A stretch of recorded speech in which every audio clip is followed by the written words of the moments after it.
angka 19 itu merupakan jumlah dari huruf-huruf basmalah. Bismillahirrahmanirrahim itu jumlah hurufnya itu ada 19. Syekh Rashid Khalifah kemudian menemukan bahwa angka 19 ini merupakan rumus yang sangat penting di dalam Al-Quran.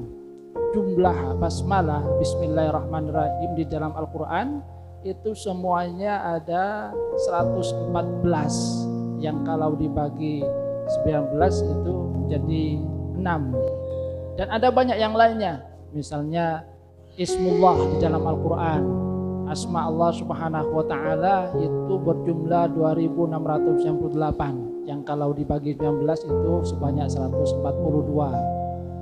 Asma Ar-Rahman itu sebanyak 57, yang itu juga merupakan kelipatan 19. Asma Ar-Rahim itu sebanyak 114, kelipatan 19.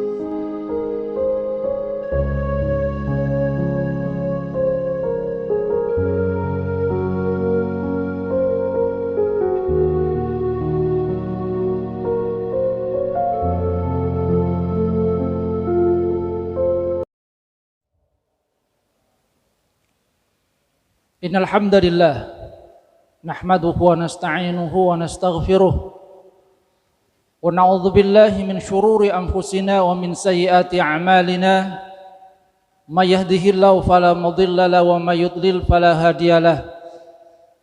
Asyhadu an la ilaha illallah wahdahu la syarika lah wa asyhadu anna Muhammadan abduhu wa rasuluh la nabiyya ba'dah. Allahumma salli ala Muhammad wa ala ali Muhammad kama sallaita ala ali Ibrahim wa barik ala Muhammad wa ala ali Muhammad kama barakta ala ali Ibrahim fil alamin innaka Hamidum Majid. Allahumma la ilma illa ma 'allamtana fa'allimna ilman yanfa'una wanfa'na bima 'allamtana. Rabbana atina min ladunka rahmatan wa hayyi' lana min amrina rasyada. Rabbi shrah li sadri wa yassir li amri wahlul 'uqdatam min lisani yafqahu qawli, amma ba'du. Hadirin jamaah pengajian rahimakumullah, kita lanjutkan kajian di surah Al-Muddatsir. Pada 2 pekan yang lalu kita sudah sampai pada ayat ke-30. Firman Allah Subhanahu wa taala, a'udzubillahi minasyaitonir rajim, 'alaiha tis'ata asyar, bahwa penjaga dari neraka Sakor itu ada 19. Nah, ketika orang-orang kafir Quraisy itu mendengar bahwa penjaga neraka Sakor itu hanya 19, maka mereka yang memang tidak mengimani apa yang dibawa oleh Rasulullah sallallahu alaihi wasallam kemudian berolok-olok. Abu Jahal itu mengatakan kepada orang-orang kafir Quraisy, qala Abu Jahal, ya ma'syara Quraisy, wahai orang-orang Quraisy, yaz'amu Muhammad anna junudallah alladzina yu'adzibunakum finnar tis'ata asyar. Muhammad itu menyatakan bahwa yang akan menyiksa kalian itu hanya berjumlah 19 orang. Wa antum aktsarun nas adadan, sedangkan kalian itu jumlahnya banyak itu. Ayo jizu mi'atu rajulin minkum an rajulin minhum. Apakah tidak mungkin 100 atau beberapa orang di antara kalian itu menghancurkan satu? Jadi satu kemudian kita hadapi 100. Maka kemudian Allah Subhanahu wa taala menurunkan ayat ini. Di dalam riwayat yang lain, ketika kabar tentang ayat itu sampai kepada orang-orang Quraisy dan apa yang disampaikan oleh Abu Jahal itu didengar juga oleh orang-orang Quraisy, ada seorang dari orang Quraisy yang dia memang gagah perkasa, namanya Abul Asyad Ibnu Qaladah Al-Jumahi. Dia dengan sombongnya kemudian menyatakan, ya ma'syara Quraisy, wahai orang-orang Quraisy. Dia katakan, biar saya yang akan menghadapi yang 19 itu. Karena dia adalah memang ya ya pegulat itu. Artinya memang dia adalah jagoan itu. Jumlahnya 19, merasa dirinya itu mampu untuk menghadapi 19 itu. Dia katakan, yang 10 itu akan saya sikut dengan bahu kanan saya. Sedangkan yang 9 akan saya sikut dengan bahu kiri saya. Setelah itu kita sama-sama masuk surga. Masya Allah, betapa sombongnya mereka.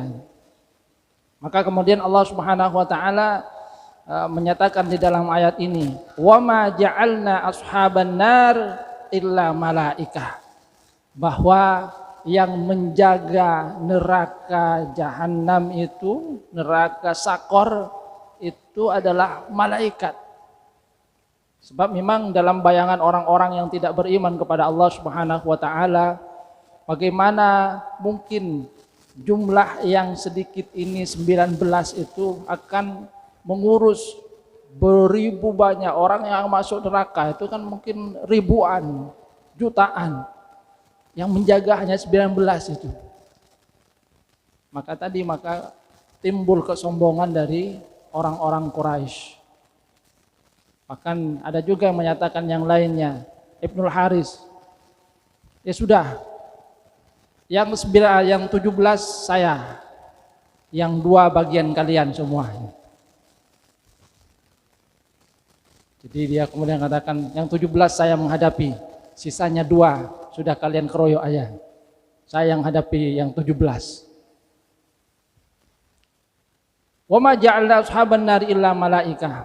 Maka kemudian Allah Subhanahu wa taala menyatakan bahwa yang menjaga itu adalah malaikat, bukan manusia ataupun jin yang mungkin akan sama dengan manusia, akan sama dengan jin, mungkin saja akan bisa melawan. Akan tapi adalah malaikat yang diberikan oleh Allah Subhanahu wa taala kekuatan yang mungkin manusia tidak mengetahuinya.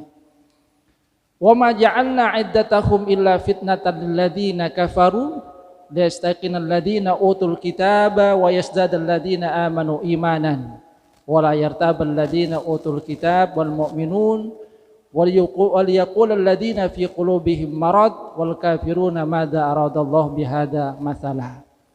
Sesungguhnya di dalam jumlah itu ada banyak hikmah. Di antaranya wa ma ja'alna iddatahum illa fitnatan lil ladzina kafaru. Bahwa Allah Subhanahu wa taala menyatakan tentang jumlah yang 19 ini, karena jumlah 19 itu adalah kalau kita lihat gabungan antara 1 dengan 9 itu kan. 1 itu merupakan angka yang paling kecil, sementara 9 itu adalah angka yang paling besar. Wa ma ja'alna 'iddatahum illa fitnatan lil ladzina kafaru. Allah Subhanahu wa taala menyatakan bahwa jumlah yang disebutkan oleh Allah Subhanahu wa taala sebanyak 19 itu merupakan ujian bagi orang-orang kafir. Jadi bagian dari ujian untuk orang-orang kafir, karena mereka memang tidak mengimani apa yang dibawa oleh Rasulullah sallallahu alaihi wasallam. Sehingga ketika disebutkan angka yang cuma 19, timbul yang namanya kesombongan pada diri mereka. Sudah kita hadapi bersama-sama, cuma 19, gampang itu. Jadi ujian bagi mereka, sehingga mereka yang memang tidak mengimani apa yang dibawa oleh Rasulullah sallallahu alaihi wasallam itu tambah meremehkan. Cuma 19. Tidak ada apa-apanya.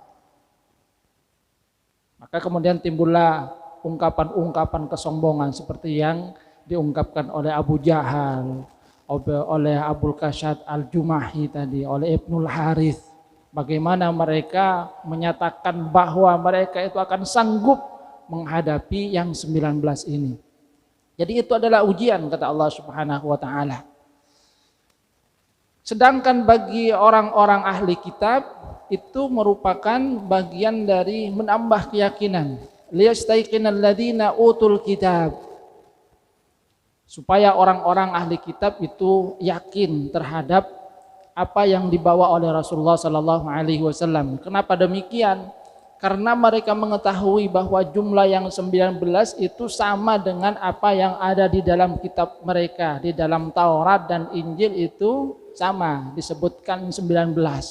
Sehingga ketika Rasulullah Shallallahu Alaihi Wasallam mendapatkan wahyu dari Allah Subhanahu Wa Taala jumlahnya itu 19, maka mereka yang jujur terhadap keimanan mereka, terhadap apa yang mereka baca di dalam kitab mereka, di dalam Taurat dan Injil, akan merasa yakin, oh ini benar memang wahyu dari Allah Subhanahu Wa Taala, karena sama dengan apa yang ada di dalam Taurat, dengan apa yang ada di dalam Injil.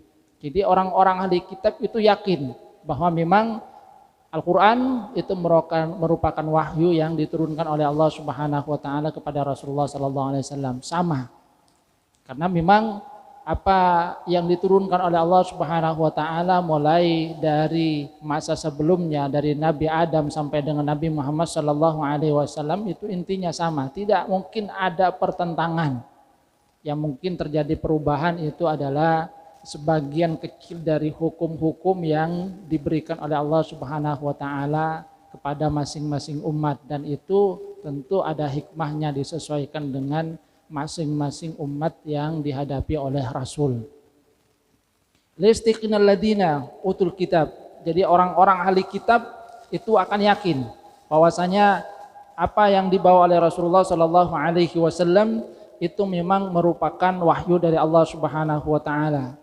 Wa yazdadal ladina amanu imana, dan dengan demikian juga orang-orang yang beriman akan bertambah keimanan kepada apa yang dibawa oleh Rasulullah Sallallahu Alaihi Wasallam, karena mereka kemudian menyaksikan bahwa orang-orang ahli kitab itu membenarkan informasi yang dibawa oleh Rasulullah Sallallahu Alaihi Wasallam, sehingga mereka bertambah keimanan. Yang memang tadinya beriman kemudian bertambah keimanannya kepada Allah Subhanahu Wa Taala, kepada Rasulullah Sallallahu Alaihi Wasallam. Bukti bahwasanya apa yang dibawa oleh Rasulullah Sallallahu Alaihi Wasallam itu selaras dengan ajaran-ajaran yang diberikan kepada umat-umat sebelumnya.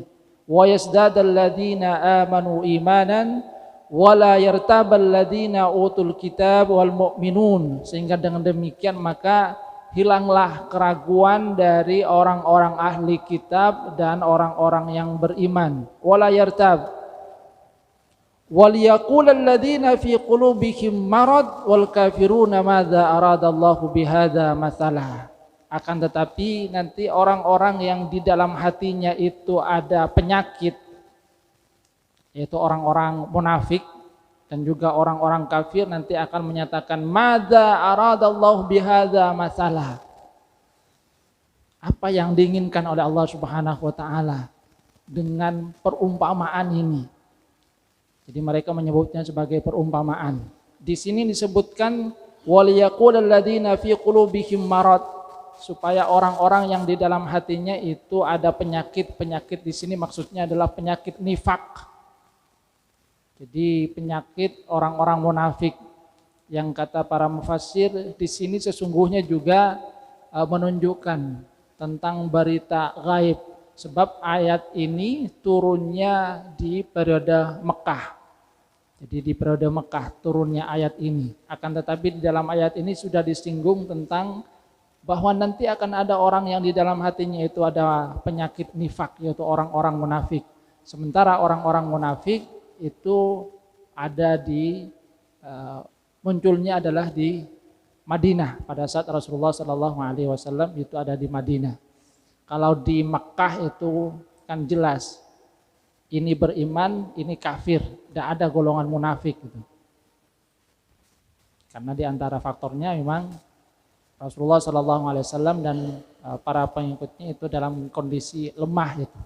Jadi yang beriman kelihatan siapa yang beriman, kemudian yang berikutnya yang kafir itu menampakkan kekafirannya, tidak ada yang munafik.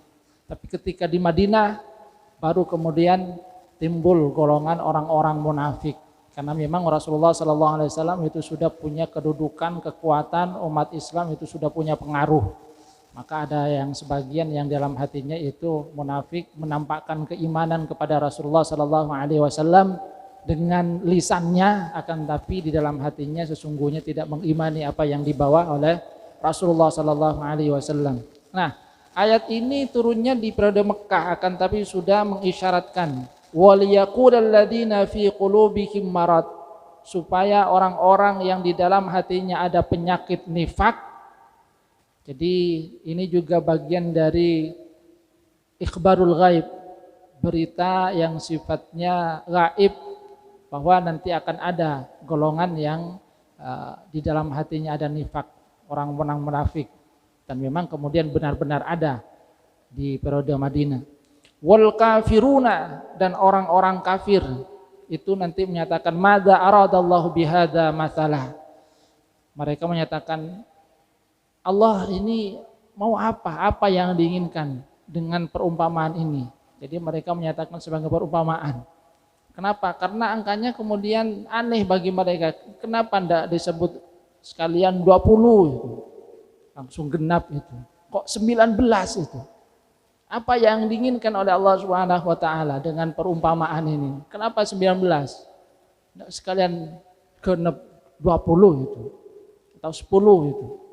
10, 20, ini kok aneh. 19. Maka Allah Subhanahu wa taala menyatakan kadzalika yudhillullahu may yasha wa yahdi may yasha wa ma ya'lamu junuda rabbika illa hu wa ma hiya illa dzikra lil bashar. Allah Subhanahu wa taala membiarkan tersesat siapa yang Ia kehendaki, dan juga memberikan petunjuk bagi siapa yang dikehendaki dengan angka ini.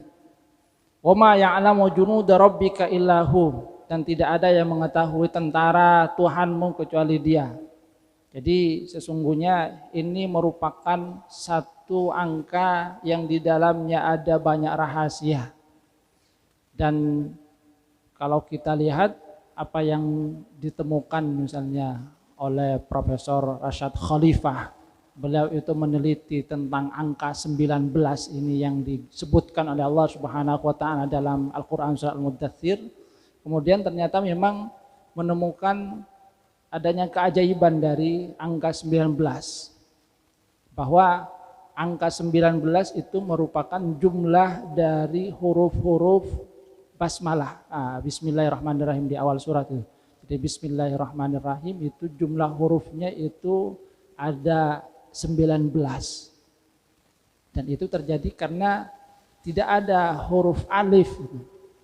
Kadang biasanya kan bismi itu ada alifnya, bismi. Akan tapi di sini langsung ba, sin, mim.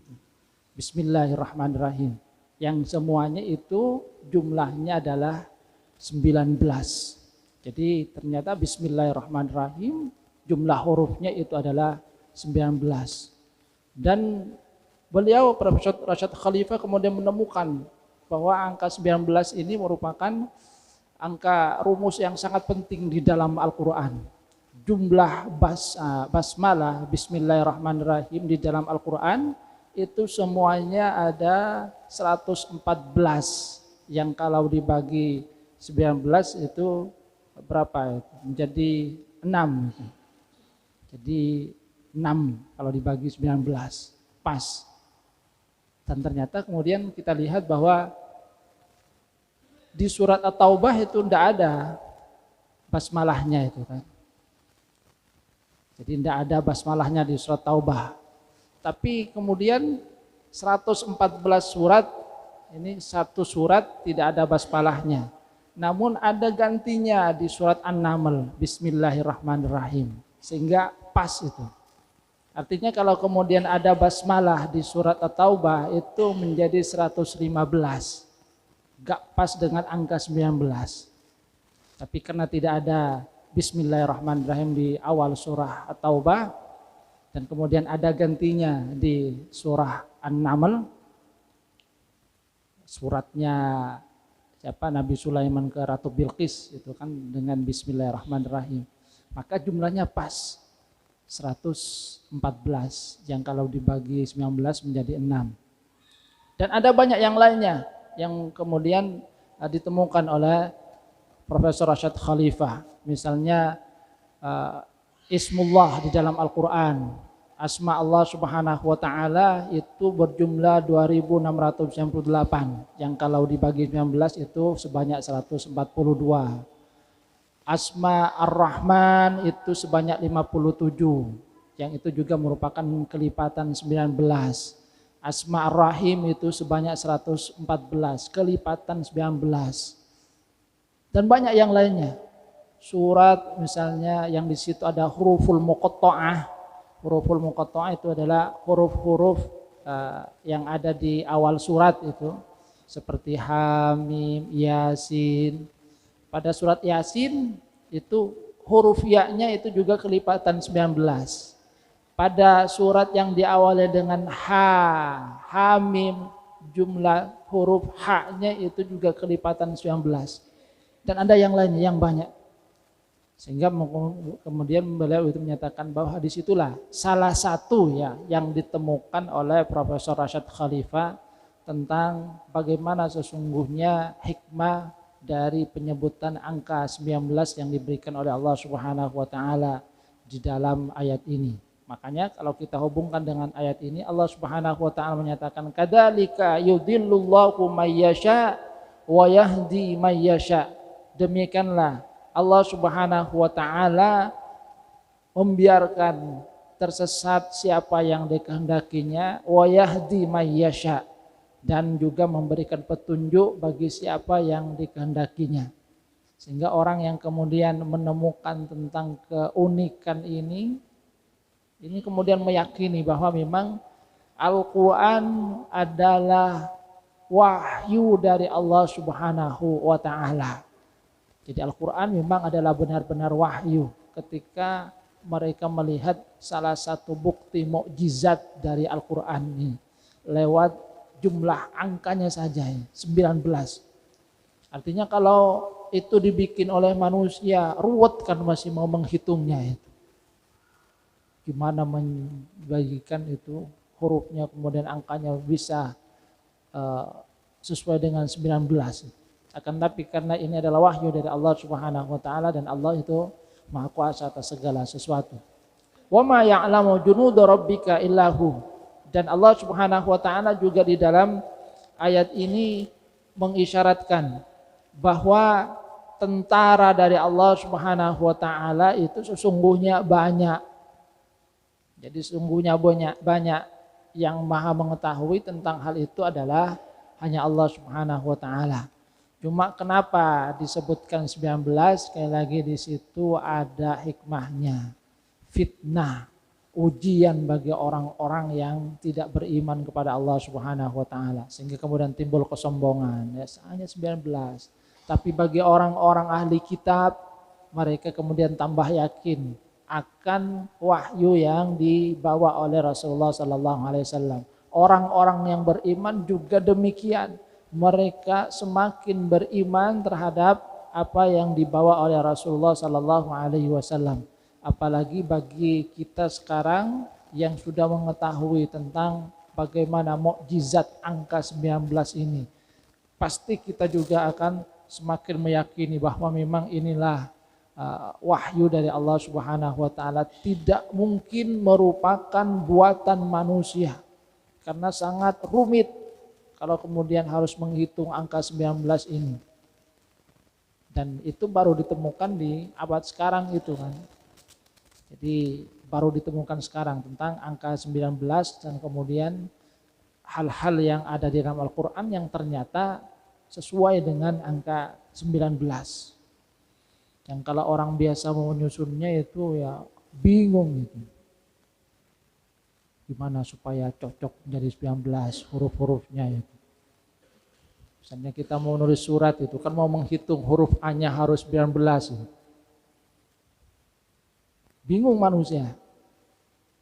Tapi Allah Subhanahu wa taala Maha Kuasa atas segala sesuatu, Maha mengetahui segala sesuatu. Wa ma hiya illa dzikra lil bashar. Dan kemudian Allah Subhanahu wa taala menyatakan bahwa semua itu adalah dzikra lil bashar. Jadi neraka sakor, kemudian sifat-sifatnya, serta juga sebutan dari angka penjaganya, semuanya itu adalah tadzkirah wa mau'izatan linnas, merupakan peringatan bagi manusia.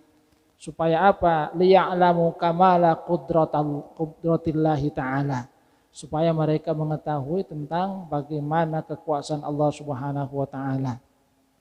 Jadi itu adalah peringatan bagi manusia tentang neraka sakor, tentang jumlah-jumlahnya. Itu sungguhnya adalah peringatan bagi manusia supaya mereka itu menyadari bahwasanya Allah Subhanahu wa taala itu Maha Kuasa.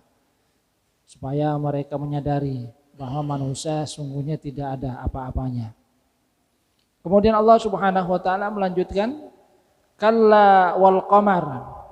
Sekali-kali tidak.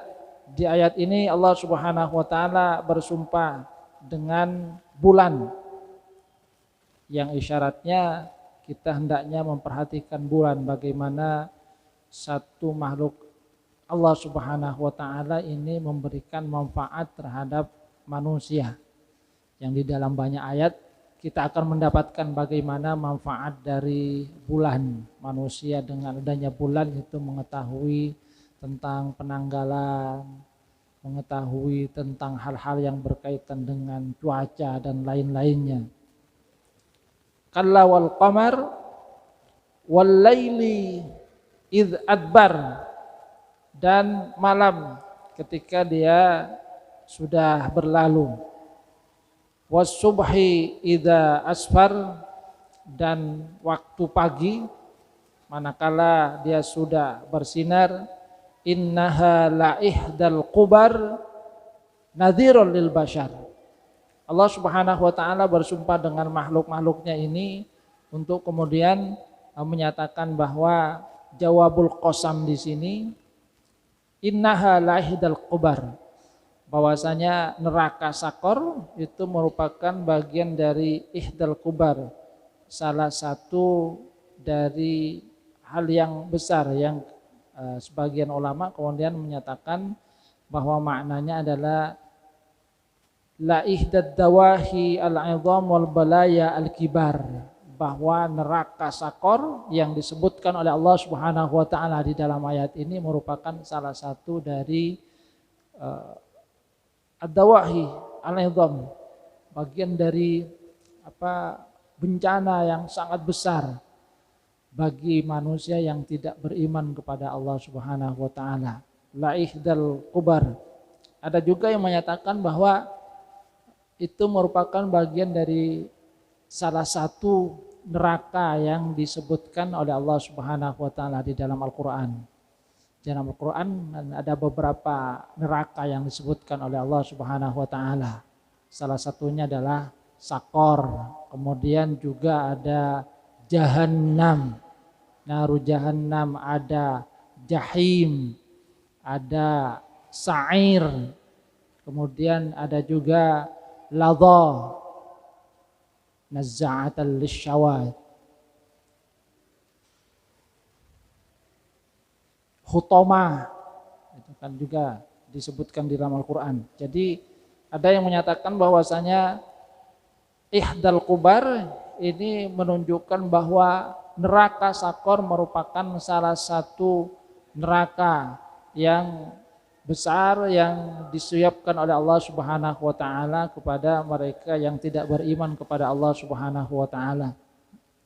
Innaha la'ihdal qubar.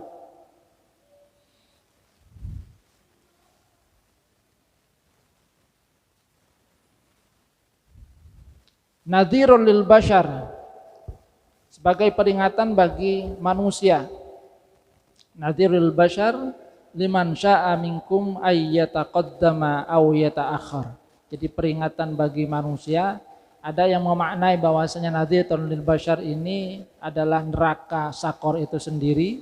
Ada yang memaknainya bahwa itu adalah peringatan dari Allah Subhanahu wa taala kepada manusia, bahwa neraka sakor yang disebutkan oleh Allah Subhanahu wa taala di dalam ayat ini merupakan peringatan yang diberikan oleh Allah Subhanahu wa taala kepada manusia agar manusia itu kembali kepada jalan yang benar.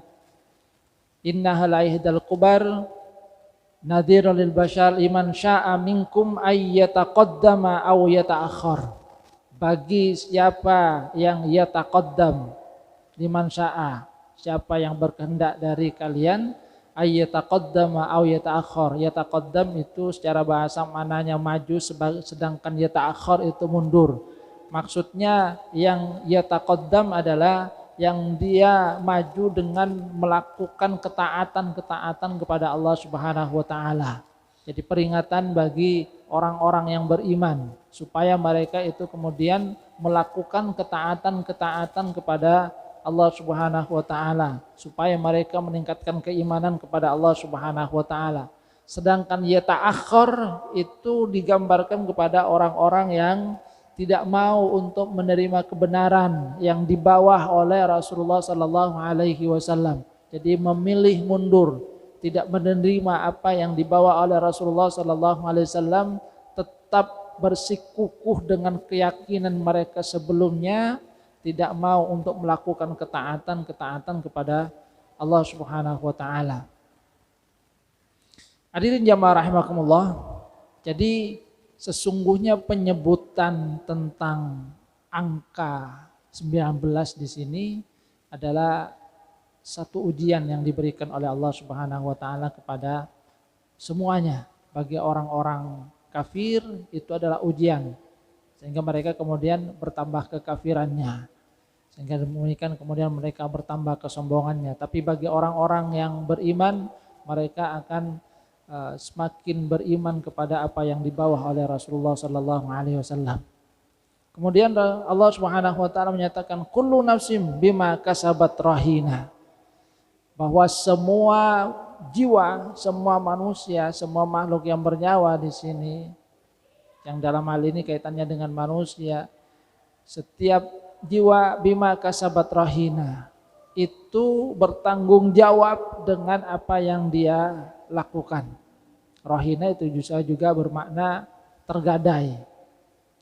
Jadi manusia itu bertanggung jawab tergadai dengan apa yang dia lakukan. Kalau dia tidak melepaskan dirinya dengan amal-amal kebaikan, maka dia akan masuk neraka sakor seperti yang diperingatkan oleh Allah Subhanahu wa taala di ayat sebelumnya. Illa ashabal yamin, kecuali ashabal yamin, golongan kanan. Jadi yang tidak tergadai karena mereka kemudian menembus dirinya dengan amal-amal baik itu adalah ashabul yamin. Dan memang Rasulullah sallallahu alaihi wasallam itu juga pernah memberikan satu peringatan. Kullun nasi yaghdu faba'i'un nafsah. Setiap manusia yang dia diberikan oleh Allah Subhanahu wa taala kesempatan untuk masuk waktu pagi, diberikan karunia hidup oleh Allah Subhanahu wa taala, pada hakikatnya dia memperdagangkan dirinya, karena kehidupan itu adalah modal yang diberikan oleh Allah Subhanahu wa taala kepada manusia. Modal yang seharusnya digunakan dalam rangka membeli banyak kebaikan. Faba'i'un nafsah, dia memperdagangkan dirinya. Famu'tiquha aw mubiquha. Nah, nanti ada yang memerdekakan dirinya dengan melakukan ketaatan kepada Allah Subhanahu wa taala, melakukan kebaikan, beriman kepada Allah. Tapi ada juga yang mubiquha, yang dia menjerumuskan dirinya ke jurang kecelakaan karena dia tidak mau beriman atau dia banyak melakukan perbuatan maksiat di dalam kehidupannya. Jadi di sini kemudian senada dengan ayat ini, kullu nafsim bima kasabat rahina illa ashabal yamin, kecuali golongan kanan.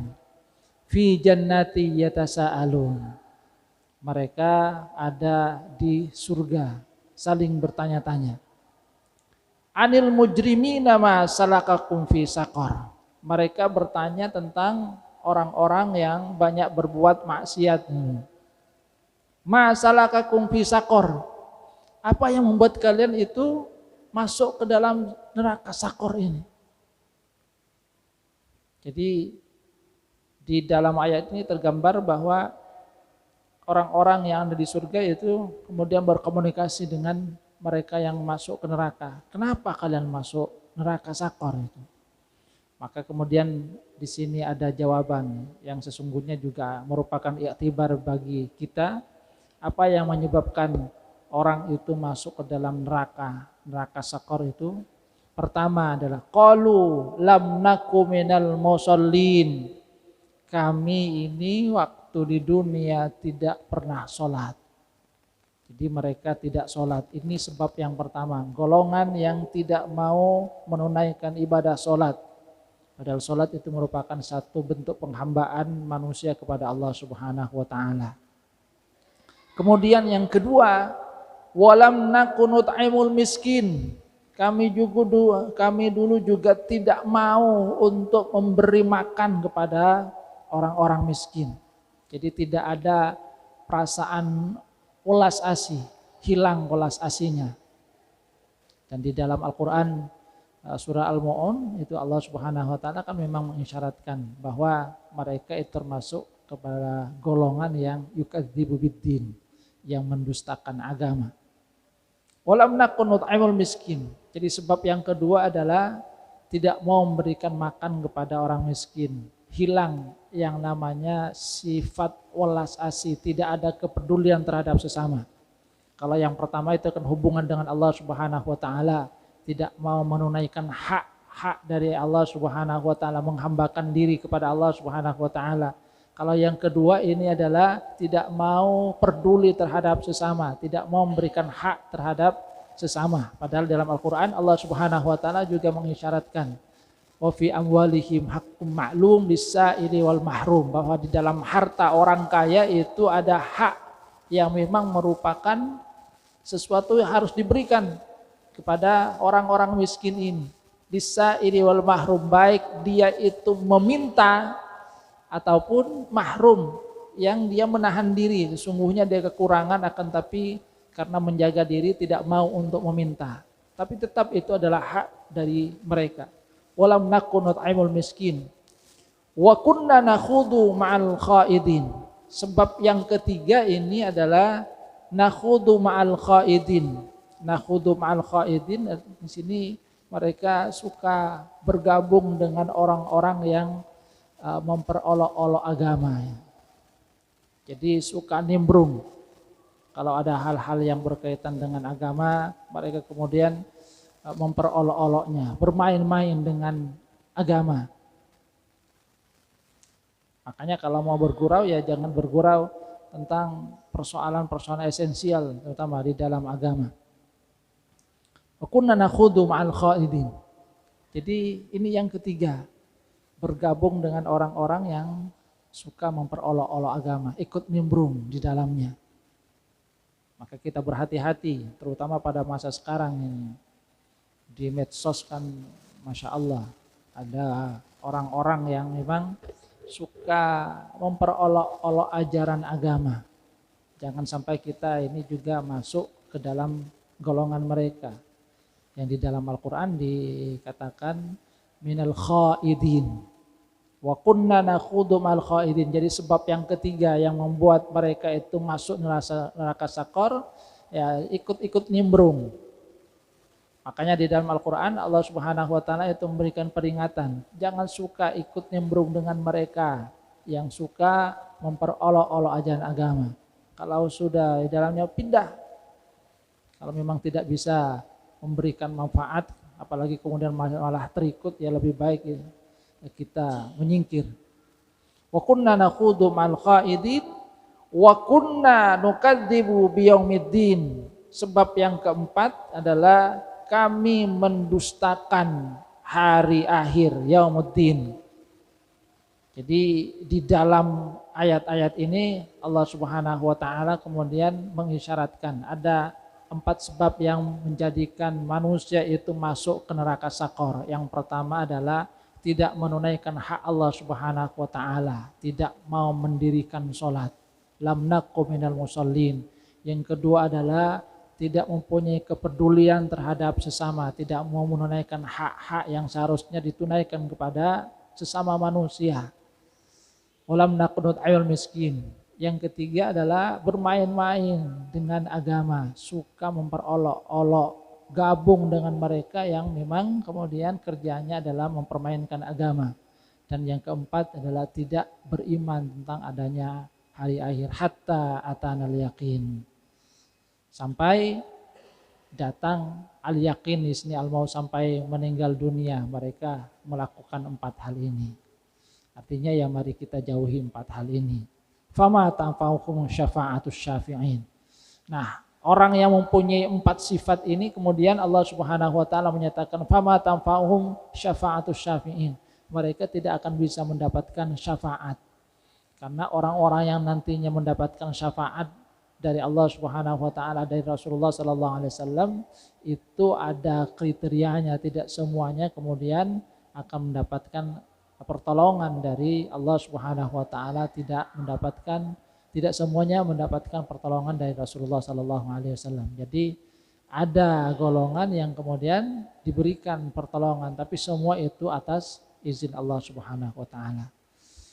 Baik, karena sudah masuk waktu Isya, kita cukupkan sampai ayat ke-48. Mudah-mudahan ada manfaatnya, mudah-mudahan kita dijauhkan dari 4 sifat ini, sifat-sifat yang menghantarkan manusia menjadi penghuni neraka Sakor. Kurang lebihnya mohon maaf. Wabillahi taufiq wal hidayah wa ridha inayah. Subhanakallahumma wa bihamdika asyhadu an la ilaha illa anta astaghfiruka wa atubu ilaik. Assalamualaikum warahmatullahi wabarakatuh.